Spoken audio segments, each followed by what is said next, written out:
Así es, feliz día para todos nuestros oyentes, bienvenidos a una nueva entrega de su programa No es lo mismo, el cual transmitimos todas las mañanas por la señal de Radio Capital 710 Hoy es 13 de octubre, ayer fue 12. Y entonces nosotros nos criamos celebrando, por lo menos yo que dentro de unos días cumplo 41 años, me crié celebrando el Día de la Raza y de la Hispanidad. Y entonces en realidad uno cuando es muchacho no entiende bien esa cosa. Después cuando uno está un poco más grande, yo sé que el 12 de octubre celebro mi lengua castellana, mi idioma, mi religión, mi apellido, mis raíces y una cantidad de cosas. Sobre todo porque en este país tengo que celebrar mis raíces, porque como el 90% de la población es de apellido Terepaima y Tamanaco y todo lo demás, entonces, bueno, yo que soy Pedrosa, soy galleguito, ¿verdad? Tengo que celebrar mi apellido. Como lo tienen que celebrar todos ustedes, que no son ni Terepaima ni Tamanaco, sino que son Rojas, Pérez, Rodríguez, Martínez, etcétera, etcétera. Entonces, uno entiende que el gobiernito haga apología del imperialismo y broma, y entonces se tire una de mártires indígenas, que de paso los indígenas no son mártires, ellos se echaban paja unos a otros entre tribus para que los españoles fuesen contra las tribus rivales, y así fue que los españoles fueron avanzando, así fue en México, así fue en Venezuela, así fue en Perú, y en todos los grandes íconos de la conquista, así fue en todos lados. Entonces uno entiende que el gobierno haga eso. Lo que uno no puede entender es que el pretendido líder de la oposición, ¿verdad?, es que el ex candidato, y espero que sea ex por mucho tiempo, a la presidencia de la República, Enrique Capriles Radonsky, ayer saque un tuit celebrando el Día de la Resistencia Indígena, que ni es indígena ni resistieron un carrizo. Entonces uno se pregunta, ¿esa gente es la alternativa al chavismo? Esa gente es la que pretende combatir la cantidad de mentiras, de farsas ideológicas que se han sembrado sistemática y deliberadamente desde el 58 hasta la fecha, y en particular desde 1998 hasta el día de hoy. ¿Con esa gente es que vamos a cambiar este modelo? Yo creo que no. Hoy tenemos con nosotros una persona a quien por supuesto uno tiene que empezar tirándole flores. Durante la entrevista le caigo a trancazo, pero a quien por referencia de un gran amigo que tenemos en común le puedo decir primero que es una persona anti-establishment. En eso nos parecemos. Saben que aquí no hay oposición y gobierno, sino un establishment que mantiene el sistema. Entonces es una persona que se ha manifestado deliberadamente y de forma abierta y sistemática contra el sistema, el nuevo pacto populista de conciliación de élites que conforman la cúpula del PSUV y la cúpula opositora de la MUD. Por otra parte, y por muy buenas referencias de una persona que yo conozco, a quien aprecio y admiro muchísimo, nuestro invitado de hoy, de trayectoria empresarial, tanto él como la familia, puedo decirles con garantía de palabra de que la fortuna, los bienes de fortuna que tengan él y su familia no se han cultivado a la sombra de ningún gobierno. O sea, son producto del trabajo y del esfuerzo individual y del talento. Eso, después yo le diré al invitado quién me aseguró eso, y es una persona de mi total y absoluta confianza. Una de esas personas que uno ve como una columna moral, que es incapaz de prostituirse o de entregarse a cualquier oferta perniciosa. Bueno, una persona así me habló en estos términos de la familia de nuestro invitado de hoy, Juan Carlos Sosa Apuro. Bienvenido, Juan Carlos.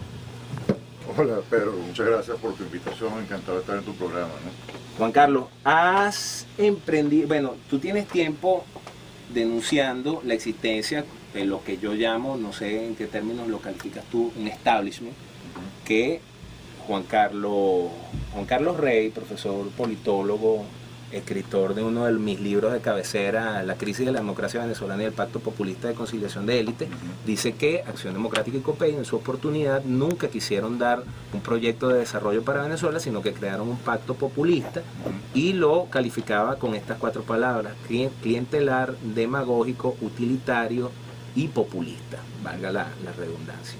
Tú vienes diciendo algo parecido, yo lo llamo el establishment. ¿En qué sustentas tú tus afirmaciones? Bueno, básicamente, Pedro, lo que yo yo he venido sosteniendo es que en Venezuela hemos cometido errores gravísimos en el diseño del modelo de Estado que se ha concebido y tiene mucho que ver con lo que tú estás diciendo.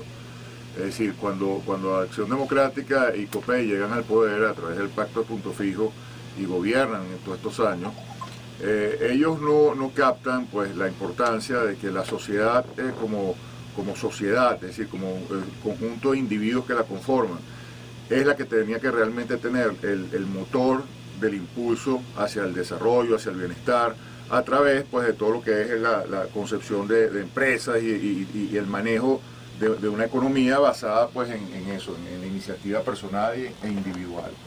Ellos básicamente lo que hicieron fue secuestrar al Estado y tratarlo un poco bajo el concepto gomecista de hacienda personal, en donde efectivamente se sentían amos y señores pues, de toda la estructura del Estado y generaron toda una, si se quiere, un mapa de clientelismo en donde la mayoría de la fuerza productiva del país de alguna manera se encontraba, digamos, unida de una manera total a lo que era el manejo político de ese Estado. En definitiva, nunca se generó una independencia entre lo que era la fuerza motriz económica del país y la política.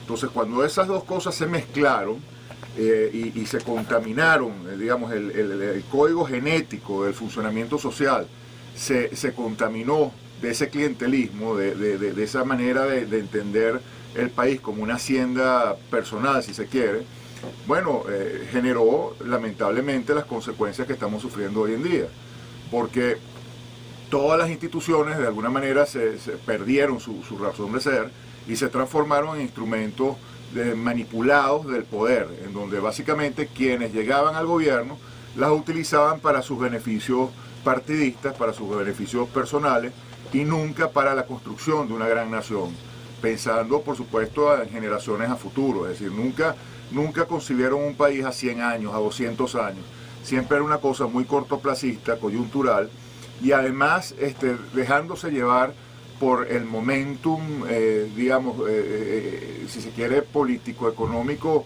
ideológico, latinoamericano del mundo. Esto quizás suena un poco complejo, pero al final lo que quiero decir con esto es que en los años 70, en los años 80, nos dejamos llevar por una concepción de la vida equivocada, en donde básicamente se pensaba que se podía utilizar los recursos del Estado para generar todo un artificio de país, basándonos en una magia, en un recurso mágico, en este caso el petróleo y los petrodólares, para construir una ficción de país. Es decir, la mayoría de los países que funcionan en el mundo son países que se han industrializado, que han fortalecido sus economías a través, como decía tú al principio, del trabajo sostenido e intergeneracional, que de alguna forma va generando pues todo lo que son las raíces, la estructura de la economía del país. Aquí, cuando vino la guerra del Yom Kippur y nos cayeron todos estos petrodólares, se quiso hacer todo eso, pero de una manera express, de una manera demasiado rápida. El Estado empezó a crear, utilizando los petrodólares, toda una ficción de funcionamiento económico-social. Estamos hablando del primer gobierno de Carlos Andrés Pérez. Estamos hablando, sí, del primer gobierno de Caldera, se podría decir, y el primer gobierno de Carlos Andrés Pérez, en donde ambos ya, dentro de esta concepción, claro, la guerra del Yom Kippur, evidentemente ya estamos hablando de Carlos Andrés Pérez, pero este germen del que estamos hablando, se podría decir que vino con el Pacto de Punto Fijo y con la concepción que tenían personajes como Caldera y personajes, por supuesto, como Rómulo Betancourt, de cómo debía funcionar una sociedad, porque definitivamente ambos tenían virtudes, tanto Rómulo como Caldera se podría decir que eran hombres muy distintos a los políticos de hoy en día, eran hombres rigurosos intelectualmente que trataban de formarse. Sin embargo, se dejaron contaminar de una manera total por las tesis socialistas, comunistas, que privaban en la época, sobre todo la cepalista, es decir, toda esa concepción, digamos, instrumentada de la economía, manipulada de la economía, que partía de la CEPAL, básicamente fue el tipo de concepción que ellos heredaron y que trataron de implementar en Venezuela con resultados catastróficos, porque al final del día, cuando los políticos deciden ser los directores de orquesta de una economía, esa economía, y lo ha demostrado la historia reiteradamente, está destinada al fracaso y a la corrupción, porque entonces todo aquel que quiera hacer un negocio, todo aquel que quiera hacer algo, digamos, importante, si se quiere, de alguna u otra manera tiene que estar cerca de los factores de poder, y eso no funciona, porque definitivamente generan todo tipo de desnaturalizaciones, todo tipo de perversiones,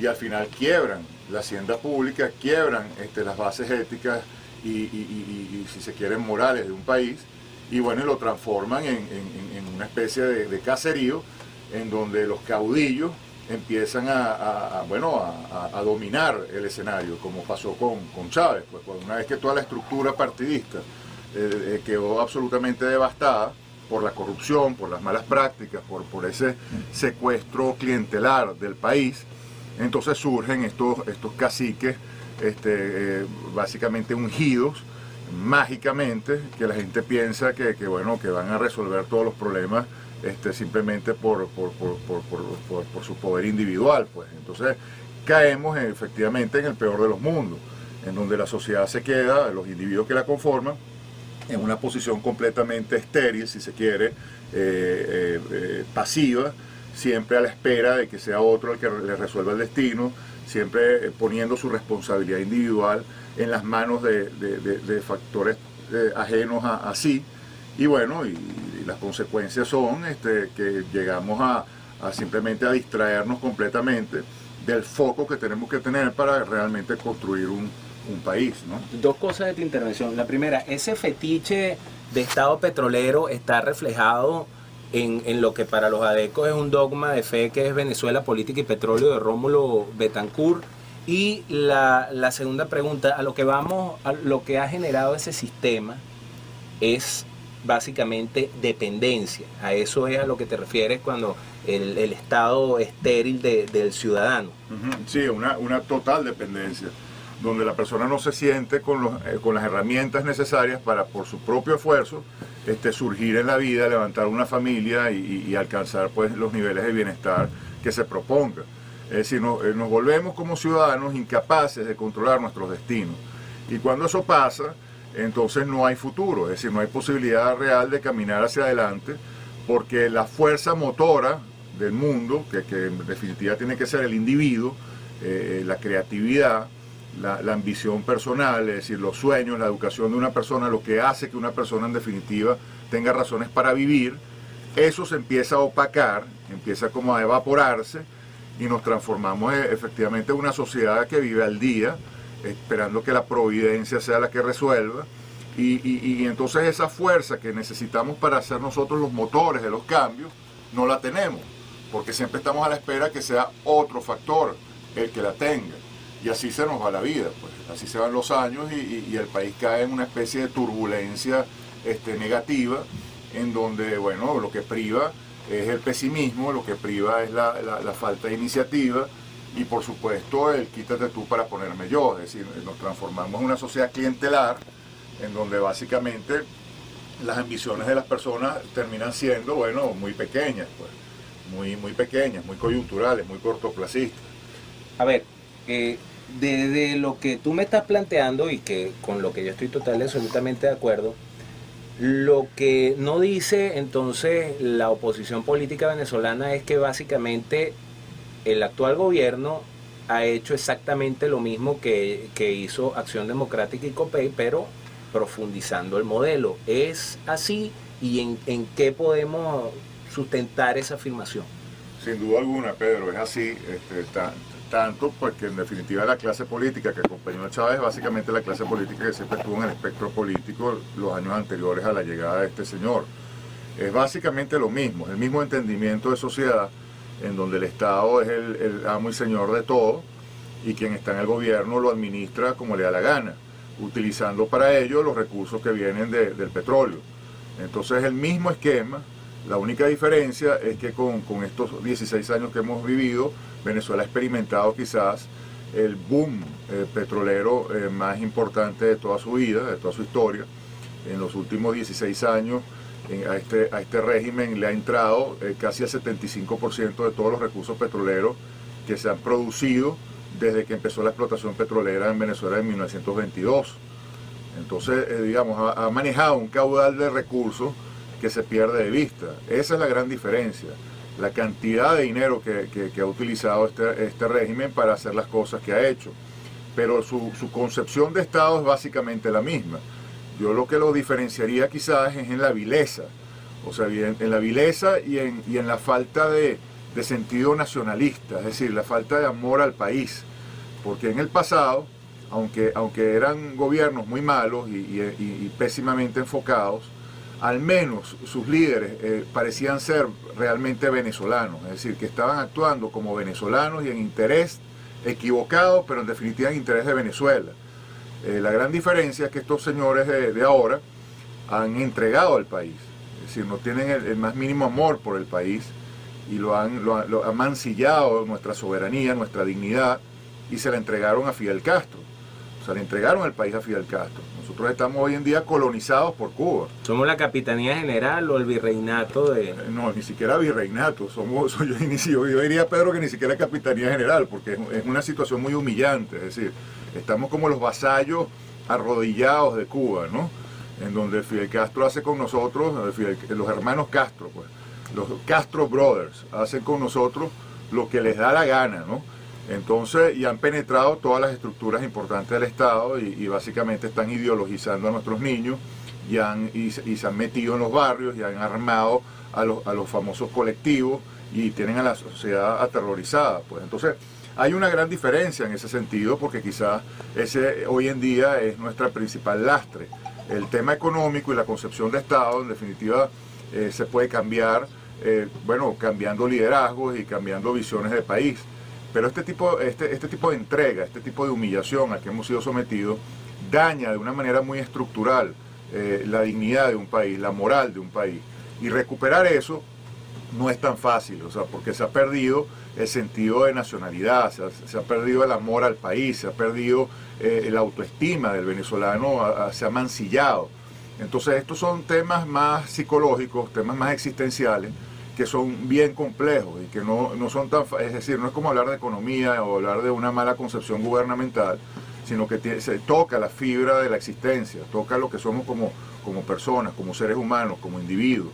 Y eso es verdaderamente crítico porque estas personas que han estado estos 16 años dirigiendo a Venezuela se han encargado precisamente de destruir el alma venezolana, de atacar directamente esa fibra de la existencia. Y allí creo que radica el principal drama, la tragedia que estamos sufriendo y la diferencia total con los gobiernos del pasado. Es decir, coinciden en su concepción de Estado, digamos, direccionista, de que el Estado lo es todo y que la sociedad es vasalla del Estado. Es decir, esa fórmula Estado, petróleo y sociedad sigue siendo igual, donde el Estado es un Estado monstruoso, un minotauro hambriento que se traga a la sociedad. El petróleo sirve de alimento, es decir, de motor, de fortalecimiento de ese monstruo, y la sociedad entonces completamente vasalla, esperando con la mano tendida que le llegue algo. Esa concepción de país, de Estado, es exactamente igual de este gobierno con los anteriores. La gran diferencia, Pedro, es lo que te decía, el tema de la entrega del país y el odio que esta gente siente por Venezuela y por los venezolanos.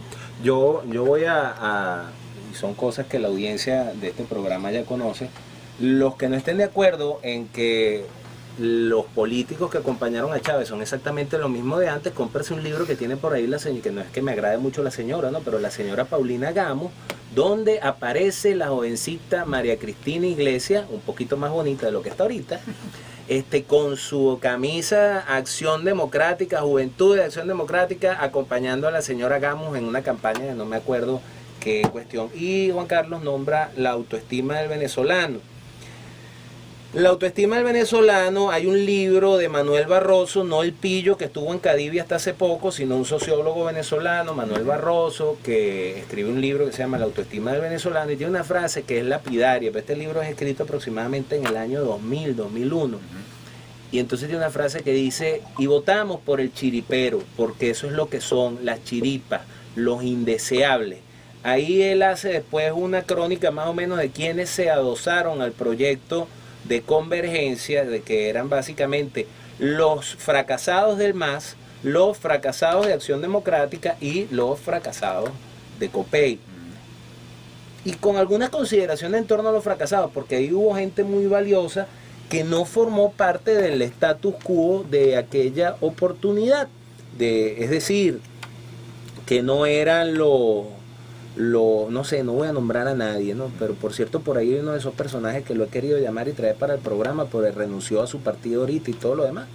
Bueno, pero eso lo dejamos de este tamaño por ahora. Juan Carlos, ¿cómo yo te voy a dejar esta pregunta al aire, pero después tengo que hacer publicidad?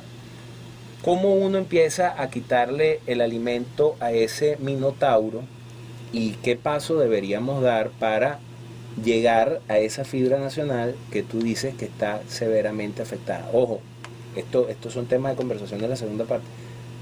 ¿Por qué la dirigencia política que ha pretendido, que dice estar haciendo oposición al sistema, lleva 15 años fracasando? Yo siempre comparo la política con el fútbol. Y particularmente, no sé si me meto en problemas, pero yo soy fanático del Real Madrid. Si al señor Ancelotti, que es el director técnico del Real Madrid, recién contratado, pasa 15 años al frente del equipo sin ganar un título, ese señor hay que cambiarlo, ¿no? Entonces yo hago el símil con la dirigencia política venezolana. Estos señores tienen 15 años al frente de la oposición venezolana, tienen 15 años fracasando y lo que hacen es vendernos un desideratum. O sea, estamos luchando para seguir, no para ganar, sino para seguir luchando. Con estos temas que por supuesto los reforzaremos en el negro que viene Sosa Apurba, y con una disertación bastante interesante acerca de lo que fue, y ahorita vamos con lo que es. ¿Ok? También me pueden escribir por Twitter, como lo ha hecho @Guille por Twitter, que no tengo acceso al Facebook ahorita, Guille, y como lo ha hecho Luis Gil, y como lo ha hecho Pedro Perezonaki, que está de acuerdo conmigo en que Capriles, calladito, te ves más bonito, Caprilito, ¿viste? De verdad. Yo jamás me he arrepentido de nada de lo que he hecho en mi vida, pero si de algo estoy arrepentido, Enrique Capriles, es de haber trabajado en tus 2 campañas, porque resultaste ser un fraude, chico. Comentario previo también de esta parte. Ayer se realizaron elecciones en Bolivia. Gana nuevamente Evo Morales, repitiendo el libreto igualito de la constituyente, de la reelección indefinida, bla, bla, bla. Y Evo Morales, en un desparpajo de su mediocridad, no le dedicó el triunfo a sus votantes. Le dedicó el triunfo a Fidel Castro y al eterno comandante presidente Chávez, que está aquí desde la Pachamama. Entonces, Evo, oye, dedícale algo a la gente. Claro, Evo puede ser indio, pero no es gafo. Porque centros de estudios internacionales señalan a Bolivia como una economía creciente. Queda a la sombra del Estado, pero en todo caso, en Bolivia no se están cometiendo los errores que se cometen en Venezuela. Acuérdense que hay 2 tipos de chulos o de países que necesitan que Venezuela permanezca postrada como está. Uno, como Ecuador, como Bolivia, como Nicaragua, como Cuba, que necesitan seguir chupando de lo que aquí les damos, y otros que no necesitan chupar, pero que necesitan a Venezuela postrada para no tener un competidor, como lo pueden ser Brasil, como lo puede ser Colombia, como lo puede ser Perú, como lo pueden ser otros países de la región. Volvemos con Juan Carlos Sosa. Juan Carlos, perdón, hablamos de lo que fue, ahora lo que es, porque esta dirigencia política ha sido incapaz de neutralizar, ha sido incapaz de evitar el avance sistemático del modelo comunista en Venezuela.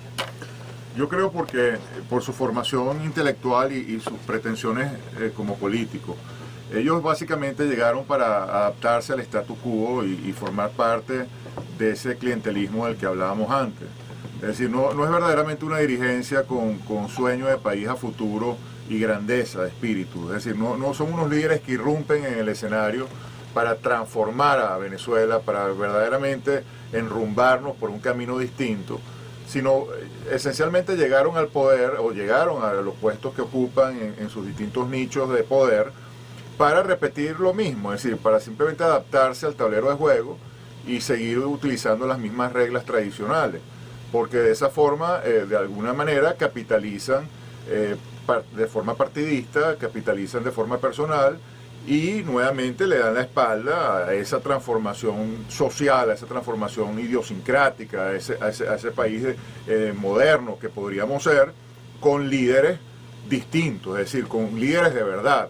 Yo lo que pienso es que estos señores son dirigentes de estructuras clientelares, pero verdaderamente no son líderes para la historia, es decir, no son factores transformadores del medio ambiente, no son transformadores de la historia, no son personas que se proponen verdaderamente a hacer cosas grandes, a hacer cosas importantes, sino que llegan simplemente para, bueno, hacer lo mismo, es decir, formar parte de una estructura en la cual si bien es cierto, para el resto del país eso no funciona, no da prosperidad, dentro de ese mundo, de ese minúsculo universo, las cosas sí funcionan. Es decir, ellos sacan provecho de esa circunstancia. Es decir, es una estructura que les ha permitido, bueno, oxigenarse y sobrevivir políticamente, porque los recursos dan para eso. Es decir, Venezuela, al tener tanto petróleo, si bien es cierto, está pésimamente mal administrado, hemos perdido unas oportunidades verdaderamente maravillosas,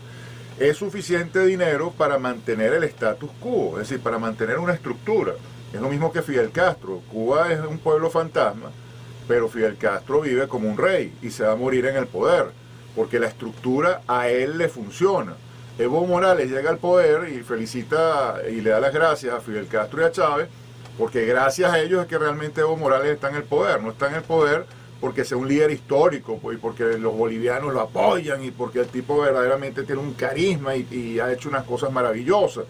Llega al poder porque cuenta con una petrochequera abultadísima y sus competidores no le pueden hacer sombra. Es decir, bajo ninguna circunstancia nadie se puede acercar a los recursos económicos que maneja Evo Morales, pero de una manera completamente desnaturalizada, porque por supuesto no son recursos que vienen de una fuente sana, de una fuente digamos, una fuente aceptable desde el punto de vista ético, sino que son fondos que vienen, bueno, de la corrupción, pues del manejo hacendístico que decíamos antes de los estados, en este caso del Estado venezolano, que ha chuleado Fidel Castro de manera total y entonces dispone de esos recursos, para fortalecerse en el poder y para exportar ese modelo fallido de sociedad a aquellos países endebles, aquellos países donde la sociedad verdaderamente no funciona de manera estructural, sino que son vasallos del Estado, para dominar y para posicionar un poder que, bueno, que se quede allí el tiempo que ellos le dé la gana que se quede, pues, porque llegan para secuestrar toda la estructura estatal y manipular las instituciones precisamente para que les sirvan a ellos y no para que les sirvan al país.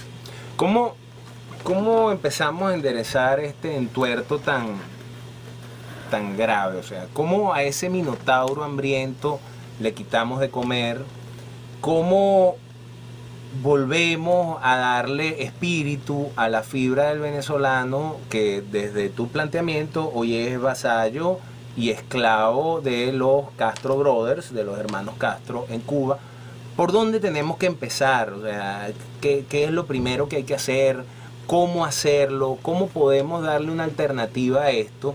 Y antes de que me digas eso, respóndeme, ¿esta dirigencia política entonces renunció al ser poder y se conforma con vivir de las migajas del poder? Sin duda. Básicamente se limitan a cohabitar, a cogobernar con este régimen. Y ya lo han demostrado durante estos 16 años. Es decir, aquí no estamos ni siquiera opinando, estamos leyendo la historia.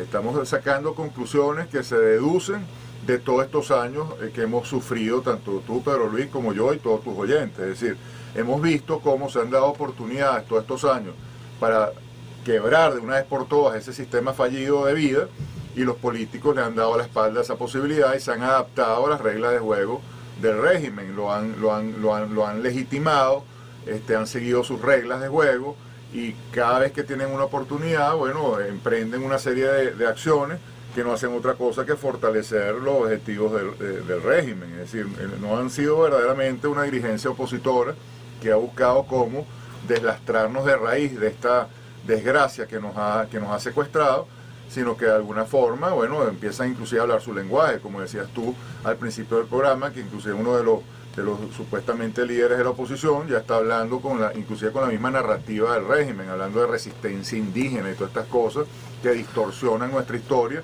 y además nuestra cultura y lo que somos como venezolanos. Es decir, por Dios, o sea, hablar de una resistencia indígena es darle la espalda a todos nuestros años de historia como nación. Es decir, a la maravilla que es el venezolano, a ese mestizaje fantástico que se generó a raíz precisamente del encuentro, de ese encuentro maravilloso de los dos mundos, de lo que era Europa y lo que había aquí, y lo que surgió de allí fue algo completamente nuevo. Entonces, hablar de una resistencia indígena como si nosotros fuéramos los indios y tal, que sufrimos la explotación de un español que llegó aquí para exprimirnos y destruirnos y después irse, es escupir para arriba, pues. Es negar lo que somos, pues. O sea, es negar el idioma que hablamos, la cultura que tenemos, la forma de pensar que tenemos, nuestros propios nombres, nuestros orígenes, pues, nuestro DNA. Nuestro DNA, por Dios, es ese encuentro de esos dos mundos maravillosos. Entonces, hablar de una resistencia indígena, hablar en esa narrativa tan prejuiciosa, tan llena de veneno, tan absolutamente primitiva, resentida, ¿sí? como acomplejada. Eso no ayuda. Eso lo que hace precisamente es atacar la autoestima del venezolano, pues, es decir, de confundir más a la gente. Entonces, ¿qué hacer? Bueno, hay que hacer un trabajo importante de educación. La educación es fundamental, entonces ahí es donde están los líderes. Tú, por ejemplo, con tu programa, Pedro Luis, estás haciendo un trabajo extraordinario, porque la manera como tú manejas tu programa, las ideas que transmites, el tipo de debate que estimulas, de alguna forma, bueno, está aportando su granito de arena en esta aventura de transformar al país. En la medida que surjan líderes distintos, con las ganas verdaderamente de transformar las cosas, bueno, de alguna manera hay que hacer un trabajo para darle un vuelco a la historia, es decir, para de una vez por todas dejar atrás aquello que nos trajo a donde estamos, precisamente porque lo que nos trajo no lo queremos más. Es decir, no puede ser que uno vaya al automercado y no consiga lo más esencial para poder vivir. Es decir, ya no hay siquiera jabón para lavar la ropa, es decir, una cosa que no tiene ni pies ni cabeza. En un país que podría, por los recursos que maneja, por la situación geográfica en la que se encuentra, por la cultura occidental que tenemos, por la vecindad que tenemos a los principales mercados del planeta, podríamos ser la gran potencia del planeta Tierra. Es decir, podríamos ser uno de los países más importantes del mundo y no estar metidos en este subsuelo en el que nos encontramos. Ahora, déjame atajarte ahí, Juan Carlos, porque tú me dices por la cantidad de recursos. No estamos cayendo ahí en el tema del fetiche de Estado petrolero. O sea, ¿a qué deberíamos orientar el petróleo? Vamos a, por cierto, quien quiera llamar puede hacerlo, 237-7809. Yo sé que la gente está interesada en escuchar la disertación del doctor Sosa, pero ¿en qué se gasta el petróleo? ¿Y qué hay que hacer para salirnos de eso de que, bueno, que somos petroleros, que somos... Yo siempre promuevo desde acá que alguien insertó en el DNA del venezolano que, bueno, tú vives en un país petrolero y entonces eres rico, y entonces mucha gente nacerá diciendo, bueno, entonces si yo estoy en un país rico, ¿para qué tengo que trabajar? ¿Cómo nosotros estimulamos? Porque es lo que yo veo, que básicamente la oferta de la oposición es la misma del gobierno, pero un poco edulcorada, y depende básicamente de ese petróleo. ¿Cómo seguir teniendo ese petróleo y cómo generar otras fuentes de ingreso que sean verdaderas? Claro, cuando yo te hablo de recursos, te digo el hecho de que, bueno, tenemos la naturaleza, el clima que tenemos, la posición geográfica que tenemos, la población joven que tenemos, y por supuesto la cantidad de oportunidades que hay en todos los nichos en donde se puede desarrollar una economía poderosa para ser sumamente competitivos a nivel internacional. Lo que hay que cambiar es la fórmula que se emplea para explotar esos nichos. Por ejemplo, aquí tenemos la mejor naturaleza para hacer el turismo más atractivo del mundo. Evidentemente, ¿cómo se tiene que hacer ese turismo? No de la mano del Estado, no de la manera torpe como se ha hecho, sino precisamente dárselo a los grandes consorcios internacionales y nacionales que quieran participar en eso también, para que lo desarrollen. Entonces traernos aquí a los que hicieron la Costa Azul, a los que hacen, a los que hicieron a Ibiza, a los que hicieron los grandes centros turísticos del Caribe, traerlos a Venezuela que hagan lo mismo aquí. Lo mismo pasa con la infraestructura, te traes a los mayores, a los mejores arquitectos, a los mejores ingenieros del planeta, muchos de ellos venezolanos, que están hoy en día desempleados y sin poder poner sus talentos a trabajar. Bueno, incentivas proyectos de inversión en donde participen todos esos personajes de una manera transparente, de una manera competitiva, para desarrollar esos factores. El sector energético, caramba, tenemos las mayores reservas de petróleo, una de las más importantes de gas, para desarrollar la petroquímica, para desarrollar las energías alternativas, pero no lo puede hacer el Estado. El error fue precisamente que los políticos quisieron meterse en ese negocio y transformar al Estado en un empresario. Entonces desnaturalizan al Estado y desnaturalizan a la empresa. El empresario tiene que ser individual, de la sociedad, que surja del seno de la sociedad. Entonces, si tú, como te decía al principio, le pones ese motor a la sociedad y se lo quitas al Estado, entonces, bueno, los recursos energéticos, bueno, te traes a las principales empresas del planeta para eso, y a la vuelta de la esquina estamos produciendo, bueno, cualquier cantidad de petróleo, somos los más competitivos a nivel internacional, y estamos generando en nuestro propio país una demanda de bienes y servicios absolutamente astronómica, porque, por ejemplo, para hablar simplemente de petróleo, se entiende que por cada dólar que tú inviertes en el Producto Interno Bruto petrolero, estás produciendo $2, el doble, en el Producto Interno Bruto no petrolero. Por la locomotora que eso representa, por la cantidad de bienes y servicios de todas y cada una de las áreas de desempeño profesional que eso genera. Pero eso lo tienes que hacer de una manera virtuosa, es decir, lo tienes que hacer con mecanismos exitosos a nivel internacional, con los códigos, con el lenguaje del mundo moderno, para que eso funcione. Y eso lo puedes transportar, como te decía antes, a todas y cada una de las áreas: aeronáutica, telecomunicaciones, turismo, infraestructura, educación, salud, el sistema carcelario. Todo eso se puede hacer de una manera virtuosa, es decir, de una forma competitiva. Lo que tenemos que deslastrarnos es ese complejo de que hay industrias básicas y que como son básicas, entonces tienen que estar en la mano del Estado para protegernos de los intereses imperialistas que van a venir a chuparse la sangre del país para irse. Las cosas no funcionan así. Los que se chupan la sangre del país son los políticos corruptos que llegan al poder, le meten la mano a la hacienda pública para su beneficio personal y destruyen todas las oportunidades que tenemos de desarrollo.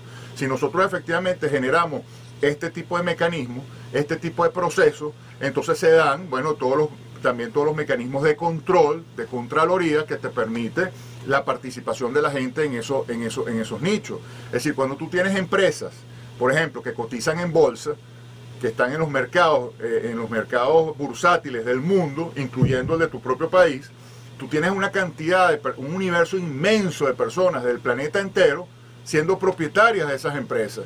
Entonces, velando porque estén bien administradas, porque los gerentes sean gente honesta, porque los resultados sean cada vez mejores y más competitivos, y que las empresas crezcan con los años, porque en la medida que esas empresas sean exitosas, todos aquellos que forman parte de las mismas también van a recibir beneficios y van a ser exitosos. Entonces así es como funciona. Ahora, si tú desnaturalizas la cosa y crees que son unos ungidos, 5 gatos que van a llegar con la fórmula, con el santo grial de las cosas, porque van a resolver todo, porque son unos iluminados, entonces, bueno, el resultado es, bueno, la catástrofe que estamos viviendo. Yo no puedo creer que nadie de los que nos está escuchando pueda pensar que lo que está en pie en este momento funciona, que la fórmula que tenemos en este momento activa nos está dando algún tipo de prosperidad. Yo no creo que nadie, en su justa razón, más allá de los enchufados, de los empresarios de maletín y de los corruptos de siempre, pueda decir que esto funciona.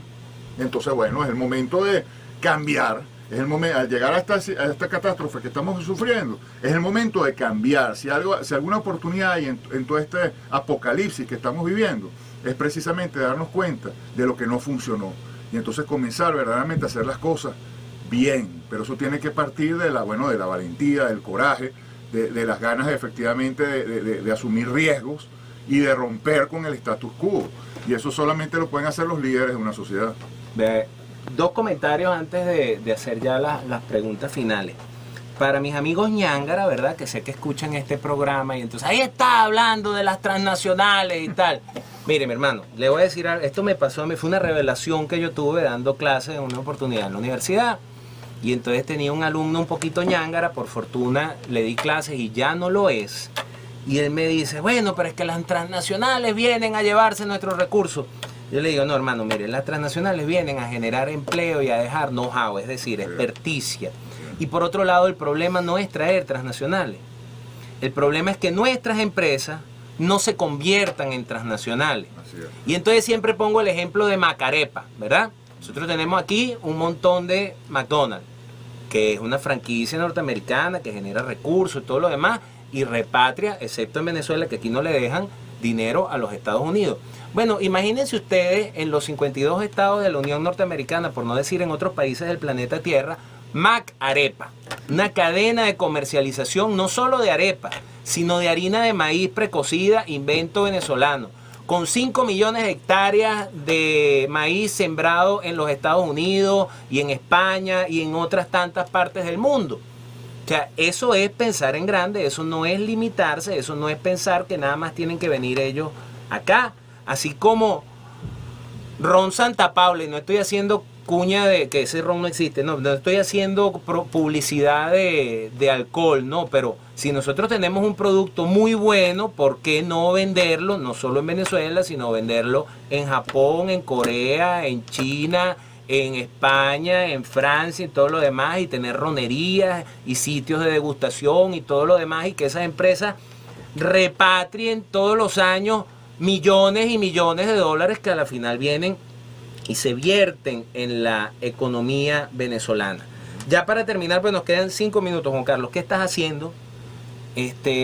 ¿Cómo estás promoviendo estas ideas que nos planteas acá? ¿Qué iniciativa estás llevando adelante y dónde se te puede ubicar para poder formar parte de esa iniciativa? Nosotros nos estamos dando la tarea de recorrernos el país entero y hacer foros y hacer presentaciones para transmitir precisamente estas ideas y buscar gente afín que también se active en lo mismo, ¿no? Estamos trabajando muy cercanamente en una forma de sinergia con una organización que se llama Venezuela Futura, en donde están entre otros el profesor Edgardo Rechuti y quizás digamos, los jóvenes más brillantes que tiene en este momento Venezuela, porque se están formando intelectualmente y además están activos en la calle.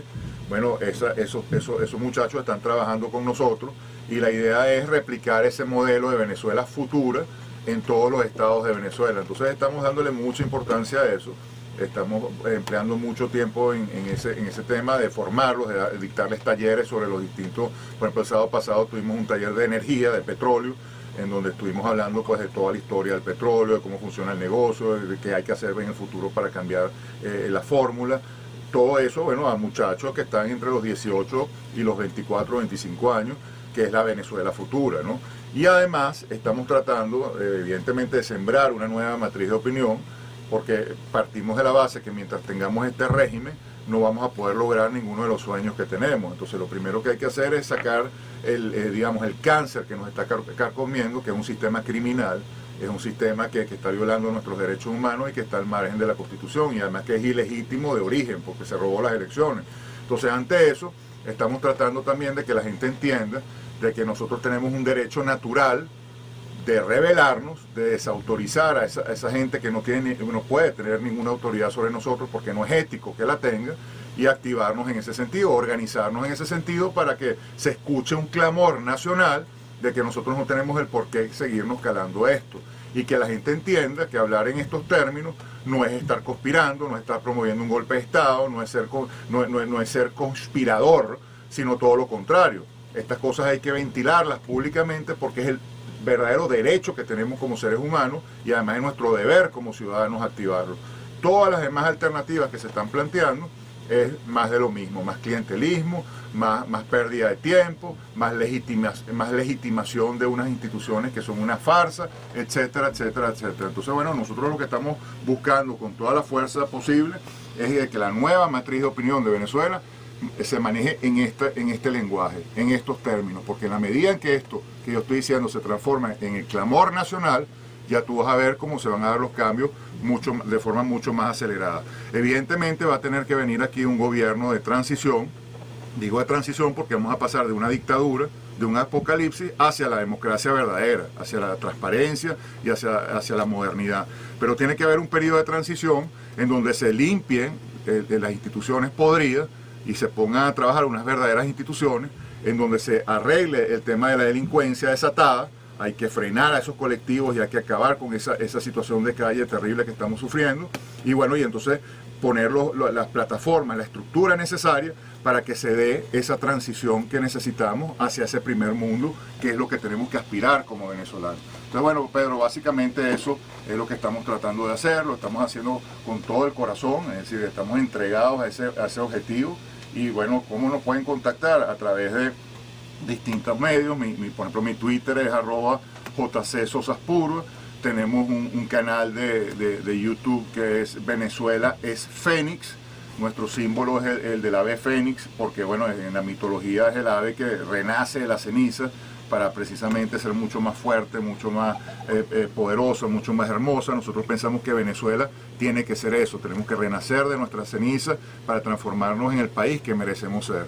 Entonces, bueno, Venezuela es Fénix, es nuestro canal de YouTube, @JCSosasPurva. También pueden contactar a Noel Leal, que es @NoelLeal.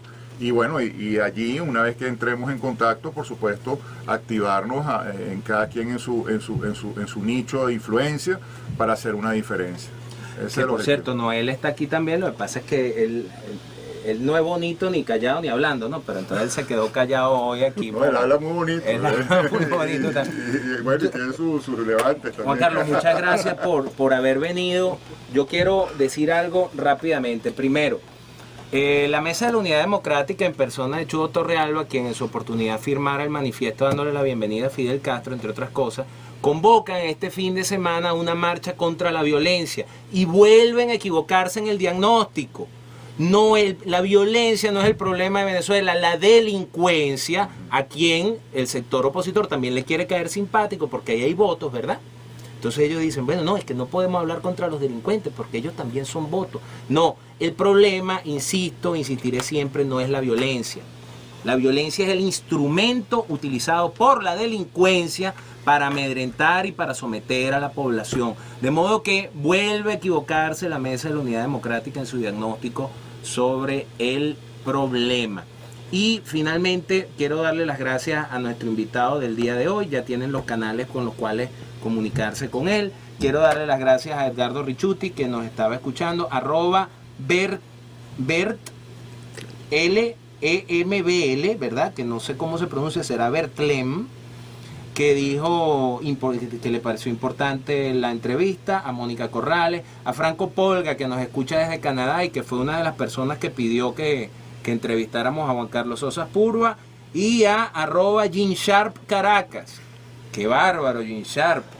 A mí no me gusta mucho tu libro, ¿no? Porque creo que tiene muchos toques así como de espiritualidad, así tipo Paulo Coelho, que vive. Me parece que Gene Sharp le falta como que concretar en algunas cosas, pero dice, excelente programa, hablar de resistencia indígena, una entelequia para deformar nuestra historia. Finalmente, @Oscar Molina, el Estado debe ser Estado controlador y no empresario. Yo más que controlador hablaría de regulador. Tanto Estado, tanto mercado como sea posible, y no es así la cosa, es el mercado hasta donde sea posible y el Estado desde donde sea necesario, ni más ni menos. No es que aquí hay solamente 2 empresas que producen harina. Bueno, entonces hay que romper ese monopolio cuando esas 2 empresas se pongan de acuerdo para vender al mismo precio, porque entonces ya no son 2 competidores, sino ya hacen monopolio, y ahí es donde tiene que meterse el Estado. Nos vamos.